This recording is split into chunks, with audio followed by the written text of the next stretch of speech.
있었죠. 정말 유 이사장이 오늘 한국 사회에 대단한 어떤 메시지를 전달했습니다. 우리가 한미동맹 중요합니다. 또 잘 관리해야 됩니다. 그러나 이처럼 국제사회는 변화하고 있습니다. 페트로 따는 시대가 가고 페트로 위안 시대가 오고 있고 맨 끝에 그림 그렇죠? 중국, 인도, 아프리카 인구 총 41억. 지금 미국은 모든 무기를 50% 이상 다 소진해 버렸어요. 출구 전략 보이지 않습니까? 여기에 과연 우리는 어떻게 해야 될 것인가? 자, 오늘 7분의 패널들이 재밌게 얘기를 해줄 겁니다. 맨 처음에 패널 문맹열 우리 공동대표님 부탁드립니다. 네. 요 앞에 이거 너무 세심하고 아주 광범위한 정보 많이 배웠습니다. 감사합니다, 이 선생님. 네. 그 발표자님이 말씀하셨는데 미국의 이제 군사적 태야를 말씀하셨는데 거기에 제가 좀 덧붙여 말씀드리면 지금 중국이 미국보다 21세기 드론, 전자전, 사이버, 우주 영역에서는 중국 인민해방군이 앞서간다는 경향성이 있다는 주장들이 있습니다. 이번 전쟁에서 이런 주장의 단서 중에 하나는 중국의 베이더 U3 위성 항법 시스템은 상용 오차는 3.6m, 아시아 지역에서는 오차가 2m, 군사용 경우에는 10cm 정도 오차가 발생한다고 합니다. 2021년 이란과 군사적 사용 양해각서를 체결했는데 이번 전쟁에서 베이더 U3 위성 항법 시스템을 군사용으로 이란이 사용해서 쿠웨이트 F-15 전투기 세대를 쿠웨이트에서 격추를 했었는데 미군이 공식 밝힌 것은 아군의 어인 사격으로 격추했다고 합니다. 베이더 시스템은 신호 이장, 또 하나는 제밍 내성, 제밍은 특정 주파수대에서 전파 방해 및 차단한다고 합니다. 그 다음에 아군 신호 오작동, 이 세 가지를 작동해서 아마 세대를 격추했는 것 같습니다. 루비오 장관이 인정한 것은 사드 연간 400발 생산, 패트리어트 연간 750발 생산 능력으로 중국을 따라갈 수 없다고 합니다. 미국과 한국은 군사동맹을 유지해야 하지만 동시에 중국과도 우호조약을 체결해서 세계 군사 변화에 역동적으로 우리가 적응을 해야 한다고 생각합니다. 개인적 생각으로 과연 트럼프가 왜 그 전쟁을 했나 지금 거의 대부분 전문가들이 의심을 하는데 제 개인적 의심 생각은 저는 개인적으로 사월에서 재산을 모아봤는데 사업한 사람들은 주고받는 게 매우 익숙합니다. 아주 익숙해요.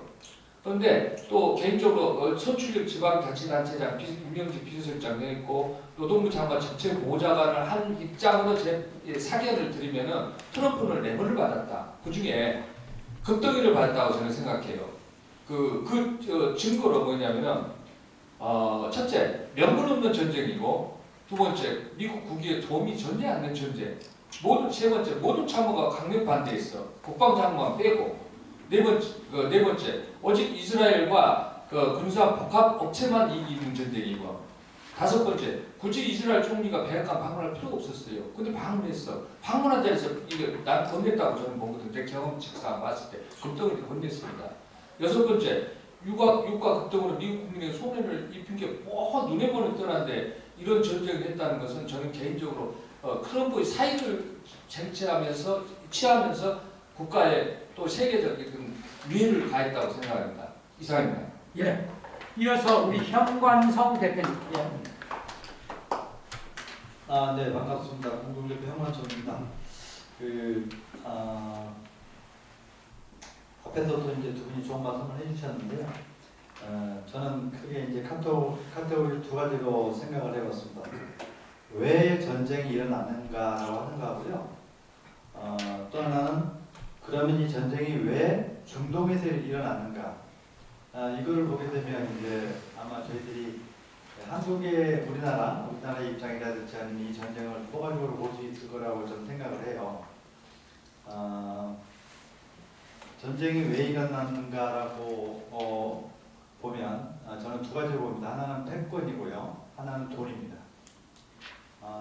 중국이 한 20여 년 전부터 패권 국가가 되기 위해서 1대1로라고 하는 어마어마한 정책을 쓰면서 아시아뿐만이 아니고 유럽과 중동을 넘나드는 그런 어마어마한 카르텔을 만들어가고 있었어요. 그런 과정에 미국은 이 패권을 제해야 될 충분한 이유가 있었고요. 또 하나는 뭐냐면 돈인데요. 2000년대를 넘어서면서 우리 사회가 아날로그에서 디지털화되면서 실질적으로 제조업이 이제는 거의 필요 없게 돼가는 사회로 발전합니다. 그러다 보니까 예전에 제조업을 중심으로 해서 강국이었던 미국이 제조업이 아닌 IT 산업과 금융 쪽으로 턴하면서 IT와 금융이 산업이 활성화될수록 일자리는 없어집니다. 그런데 미국은 어마어마한 큰 국토를 가지고 있기 때문에 서남부 또는 서중부 쪽에는 지금도 아날로그화되어 있는 농장이라든지畜牧이라든지 이런 산업들이 존재하고 있었어요. 그래서 지금도 존재하고 있습니다. 근데 이게 모순이면서도 참 중요한 내용인데요. 중국은 2000년대부터 시작을 해서 지금까지 오면서 미국에서 하지 못하는 또 전 세계에서 하지 못하는 부분들의 제조업을 전부 흡수하고 중국에서 글로벌라이제이션의 제조 공장으로 가둬둠해 왔습니다. 그래서 전 세계에 어딜 가도 메이드 인 차이나가 없이는 생활이 안 됩니다. 어느 나라 가더라도 현재 그렇습니다. 공산품에 한해서는 그런 상황이었고요. 근데 또 하나 웃기게도 이제 중국과 부딪히고 있는 하나의 자원이 뭐냐면 1차 산업의 자원이 미국과 중국이 부딪히고 있대요. 이 상황에서 한번 부딪혔고요. 두 번째는 뭐냐면 트럼프 2기가 들어오면서 어떤 부분이 문제가 발생을 하냐면 코로나를 지나면서 미국이 어마어마한 국제 적자를 메꿔야 되는 상황이 발생을 합니다. 아까도 이제 언급을 하셨습니다만은. 그래서 이제 거기에 가장 크게 들어갔던 돈들 중에 하나가 이제 메디케어 쪽이었는데, 그럼 그 돈을 어디서 메꿔야 되느냐라고 해서 트럼프가 주변에 있는 참모들한테 안을 낸 게 뭐냐면 두 가지입니다. 하나는 관세 정책으로서 모두 돈을 만들어내라라고 하는 거고요. 하나는 전쟁을 해야 된다라고 하는 거였어요. 그래서 지금 우리가 한 1년 전부터 트럼프 2기가 들어오고 난 다음부터 전 세계가 우리 관세 정책에 떨고 있었고, 지금은 불합리하지만 관세 정책에서 전부 다 저희들이 합의를 해서 어쩔 수 없는 관세를 내고 있지 않습니까? 어마어마한 이거는 폭군이죠. 또 하나의 전쟁이라고 하는 건 뭐냐면, 그러면 왜 전쟁이 중동에서 일어났을까라고 생각을 해볼 수 있어요. 실질적으로 전쟁은 푸틴이 일으킨 동유럽에서 처음 일어났습니다. 그런데 지금은 그 전쟁은 아주 국지전으로 전락해버렸어요. 근데 거기서 사망한 인구가 몇 명인지 아십니까? 지금 3,400만 명이 죽어가고 있어요. 그런데 우리는 거기에 대한 전혀 관심을 갖고 있지 않아요. 근데 지금 40일 전쟁을 했는데 토탈 민간인 포함해서 죽은 인원수가 10,000명도 안 됩니다. 사실은. 그런데 여기에 이렇게 큰 패권 전쟁이 돼버린 이유는 돈이거든요. 첫 번째는 뭐냐면 이 중동은 자원이 보고해요. 원유라고 하는 것도 있지만 이 중동을 통해서 모든 물류가 이루어지고 있습니다. 실질적으로. 거기에 가장 키워드는 뭐냐면 미국이 패권을 다시 돌리면서 중국을 견제하는 거예요. 중국에서 나온 모든 물류들이 페르시아만을 통해서 유럽으로 들어가고 있어요. 근데 미국 입장에서 이걸 잘라야 되겠거든요. 그래서 일하러 친 거거든요. 이게 전부는 아니겠지만 그런 가설이 있습니다. 그러면 중국을 대체할 수 있는 데가 어디냐? 아까 말씀하셨던 인도입니다. 인도. 그럼 인도를 지구의 제2의 공장으로 만들어서 인도의 2차 산업인 공산품들을 페르시아만하고 그쪽으로 해서 유럽으로 이거를 운송해 가면서 인도를 끌어들이는 거. 이게 미국이 패권 국가로서 유지할 수 있는 최근의 아이디어였던 것 같습니다. 그래서 여기서 전쟁이 일어난 거예요. 네, 저는 그렇게 보고요. 그렇다고 하면 상당히 복잡 다양한 이 전쟁이 일어났는데 저희들이 학문적으로 접근할 때 정의라고 생각하는 걸 여러분들도 많이 아실 겁니다. 여러분들께서 다 성악분들이시기 때문에 예전에 이제 마이클 샌델이 얘기하기를 정의는 뭐냐? 최대의 행복이라고 했어요. 다수의 행복. 다수가 행복하면 이거는 정의다. 저스티스라고 했습니다. 근데 지금 전쟁을 보면 그럼 정의롭지 않잖아요. 정의롭지 않은데도 현재 우리는 이 상황을 목도하고 거기에 순응하면서 살아가고 있습니다. 과연 이것을 어떻게 봐야 될 것인가? 참 어려운 문제입니다. 그런데도 우리나라가 이 상황에서 우리나라가 어떤 스탠스를 가지고 가야 되냐라고 하는 것은 제가 보기에는 두 가지인 것 같아요. 하나는 기회이기도 하고요. 하나는 위기입니다. 위기는 뻔하지 않습니까? 원유에 대한 부분 또는 에너지에 대한 부분이 저희들한테는 원활한 공급이 안 되기 때문에 절대적인 위기는 맞습니다. 그러나 이 위기는 우리들만이 겪는 게 아니고 주변국 포함해서 전 세계가 똑같이 겪는 위기이기 때문에 반드시 이 문제는 해결이 됩니다. 어느 정도 가서 해결이 되는지의 문제이고 어느 정도 파급력이 있을지 모르겠지만 죽지 않을 정도 관계에서 우리 세계는 다 이거를 분명히 풀어갈 해안을 발견해내고 그렇게 풀어갈 때라고 생각합니다. 그런데 여기서 그 위기는 그렇다고 치더라도 기회는 어떻게 보면 우리나라가 가장 수혜를 보는 기회를 가지고 갈 수도 있습니다. 전에 전쟁이 일어나기 전에 이런 게 있었죠. 마스가라고 해서 관세 정책을 할 때 트럼프가 마가 했는데 우리나라에서 S를 넣어서 마스가를 했어요. 그 S가 뭐냐면 쉽빌딩입니다. 조선업이죠. 조선업. 지금 조선업이 우리나라가 대단한 게 뭐냐면요. 큰 배를 만들고 좋은 배를 만들어서 수출하고 이게 중요한 게 아니고요.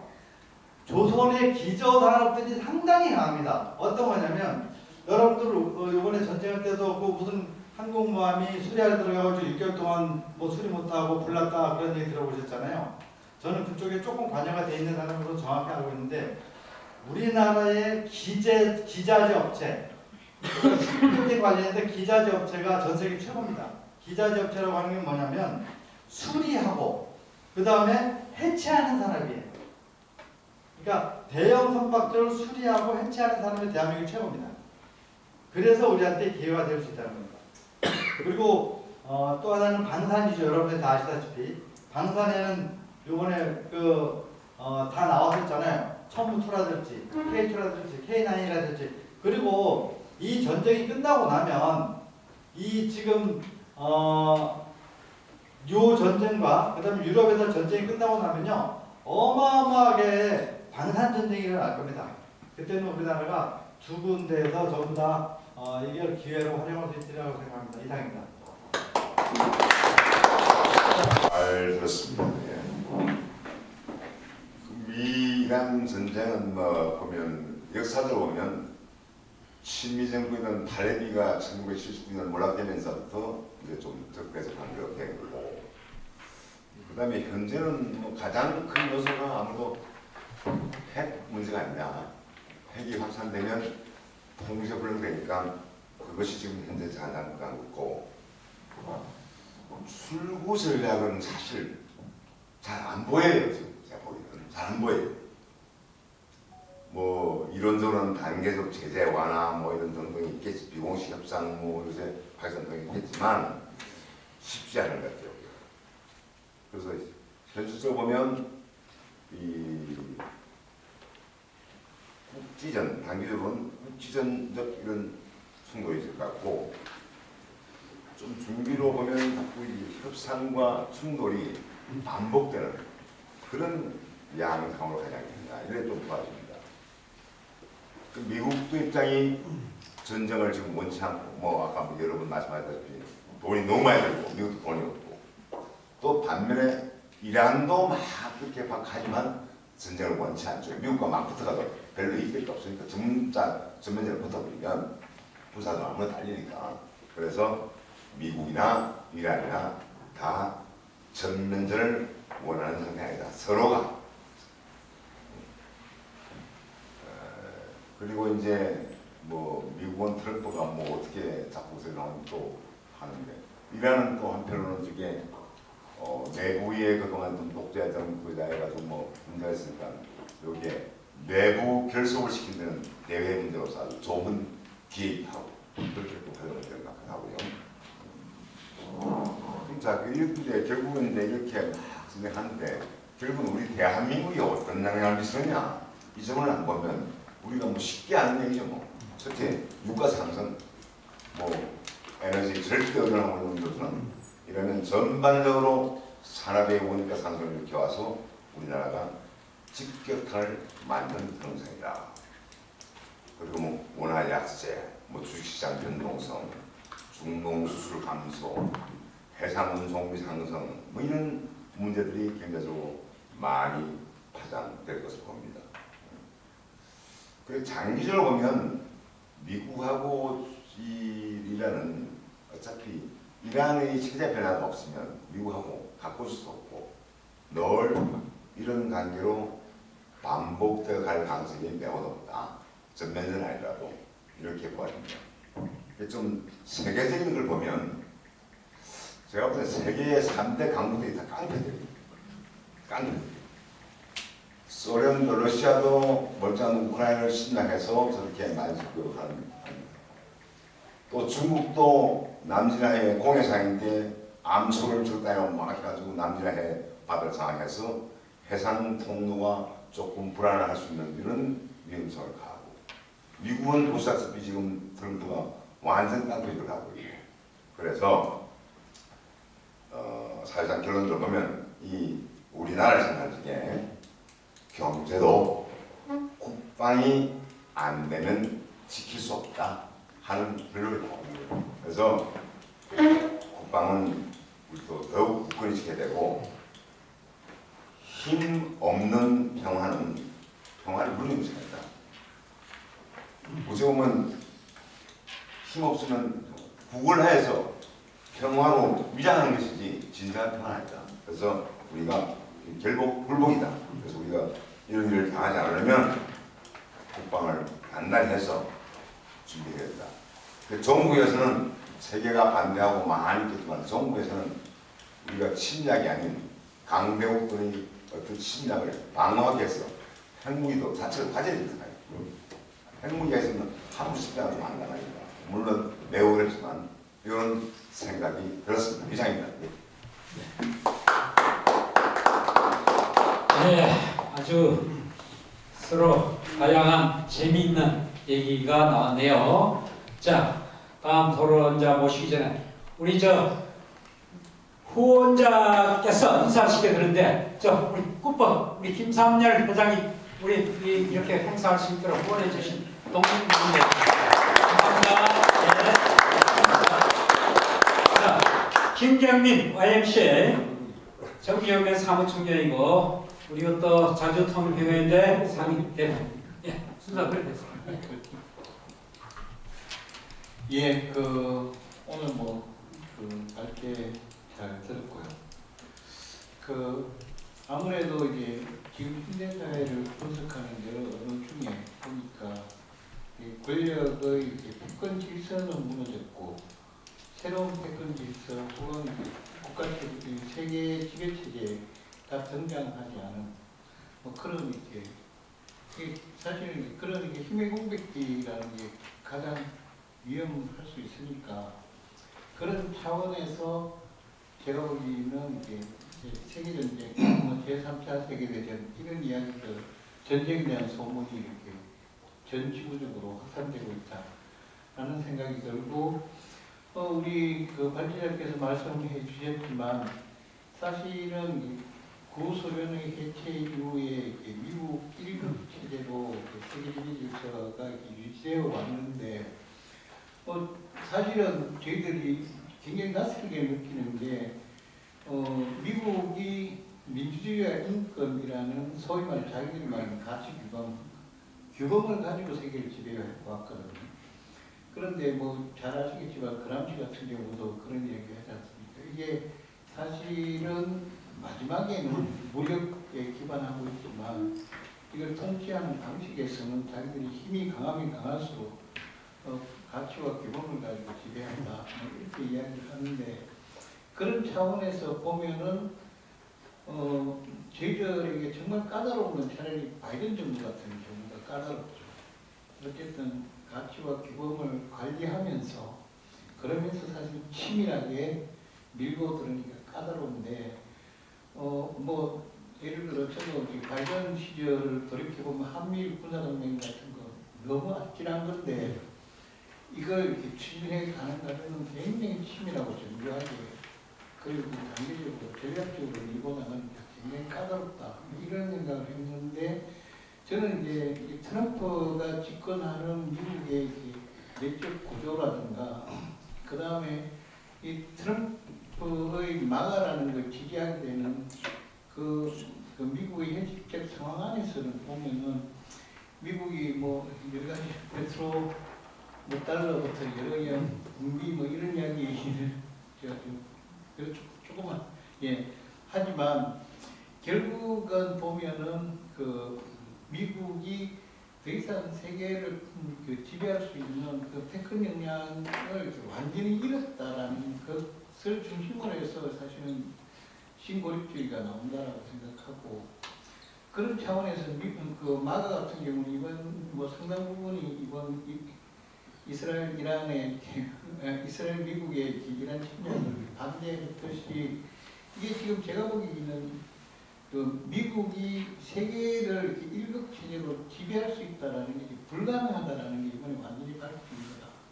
뭐 그렇게 생각을 합니다. 그렇게 생각하고 그런 과정에서 지금 뭐 가장 놀라운 건 사실은 나토하고 사이에 제가 보기에는 분열이 가시가 됐다라는 게 굉장히 놀라운 거고 이번 그 전쟁에서 보면 계속해서 반복해서 이야기하셨는데 미국이 그러면 이렇게 중동을 지배할 수 있는 힘을 가질 수 있느냐 그리고 이번 이렇게 이란과의 전쟁 가운데 그 사실은 이렇게 미국 기지가 뜨고 싶다 이렇게 집중적인 공략을 당했다라는 것이 미국으로서 당했다는 저는 그렇게 생각을 하고요.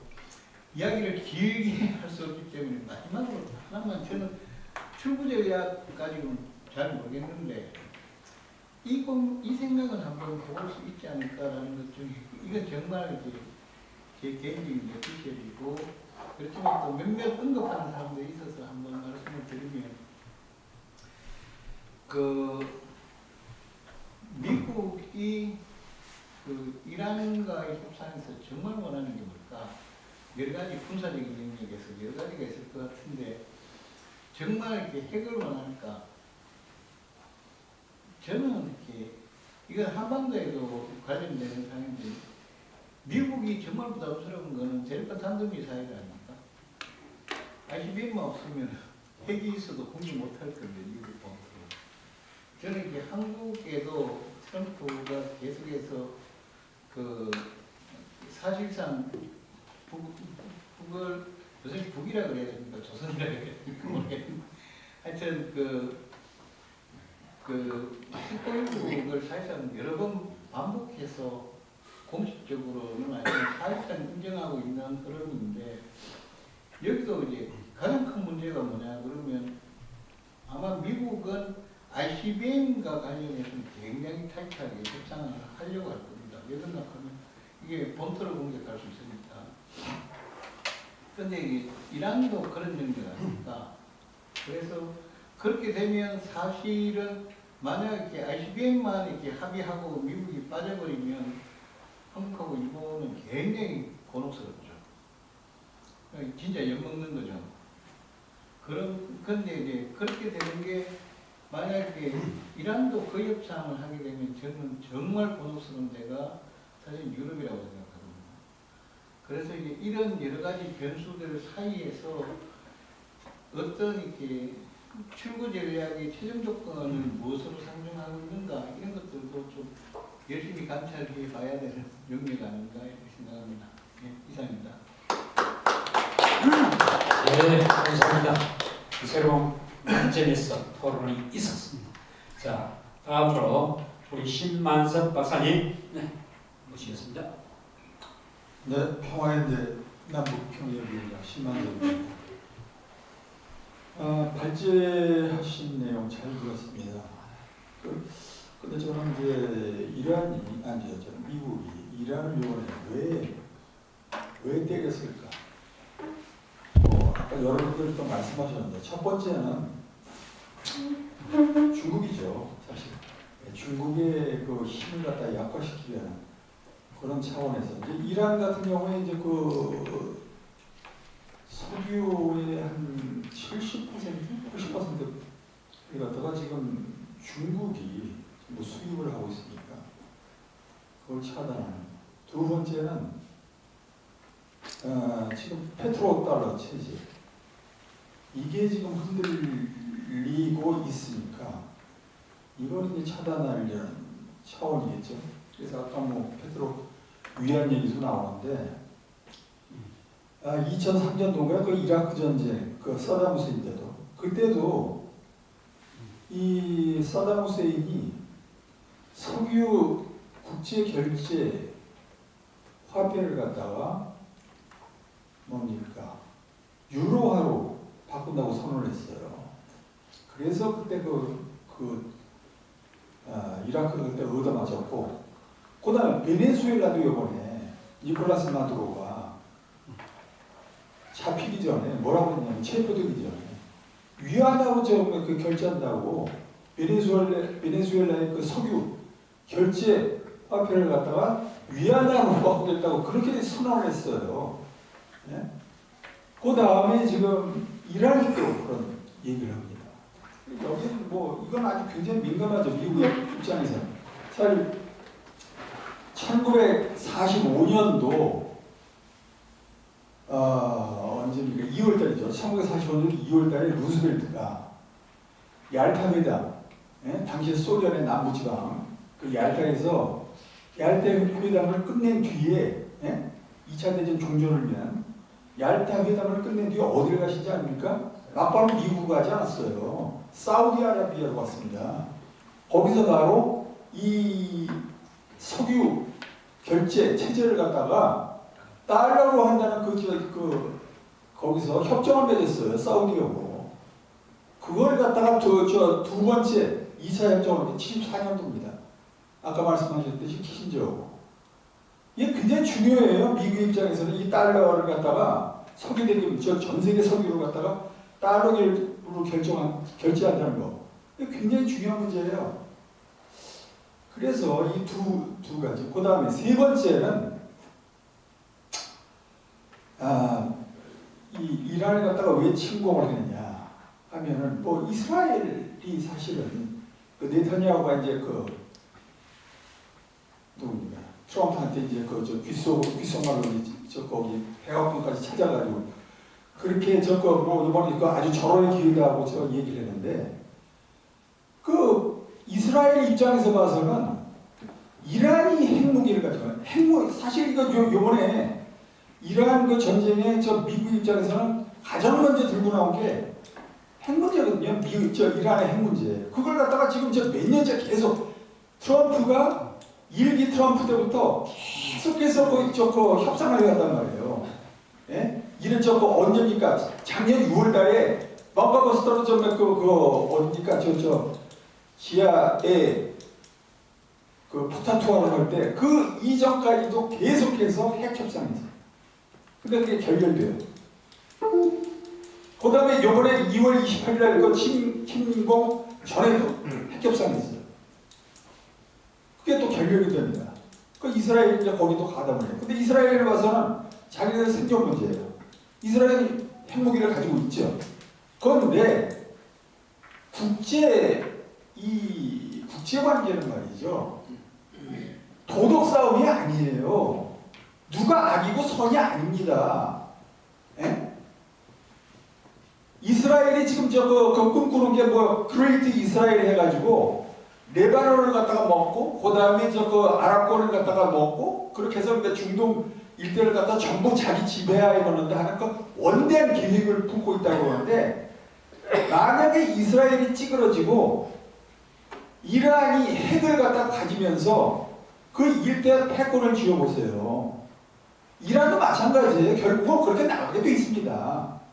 예? 이 국제관계는요, 그리고 이 국제 모델은 state of nature, 자연 상태예요. 그냥 무정부 상태.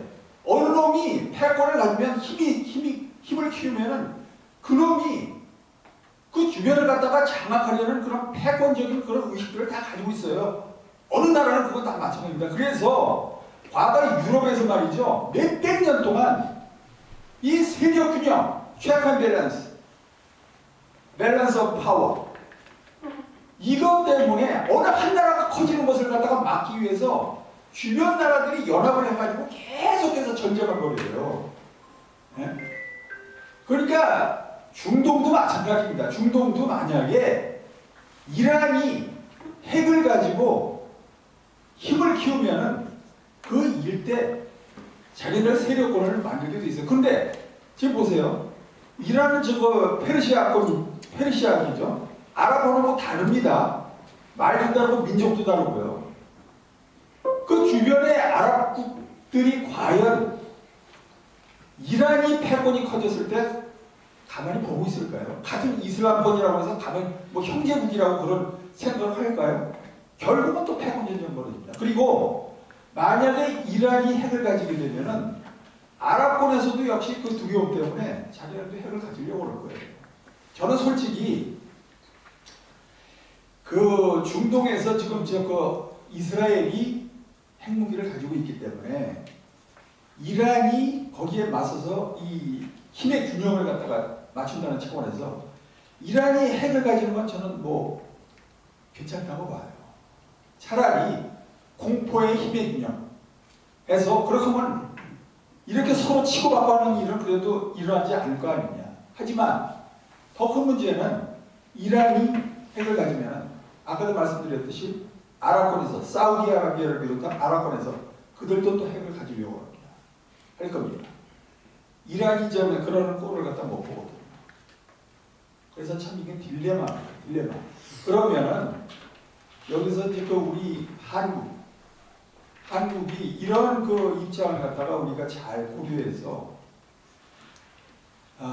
줄타기를 해야 되는데 우리나라는 줄타기를 할 수밖에 없어요.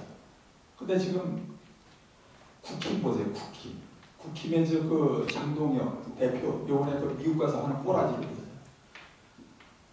이건 뭐 도대체가 한국의 야당이 아무리 야당이라고 해도 저렇게 할 수가 있는 겁니까? 가서 그냥 고자 기준이나 해야 되고 거기서 뭐 이란이 그 요번에 이란 전쟁하는데 한국이 거기 참여를 안 한다고 뭐 의원들이 몇몇 의원들이 불만을 터뜨린다 그걸 갖다 그대로 그냥 그 대변을 하고 한국 언론 거기 특파원들한테 그런 식으로 보고를 하고 말이죠. 뭐 대변인으로 간 겁니까? 미국 대변인으로 간 거예요.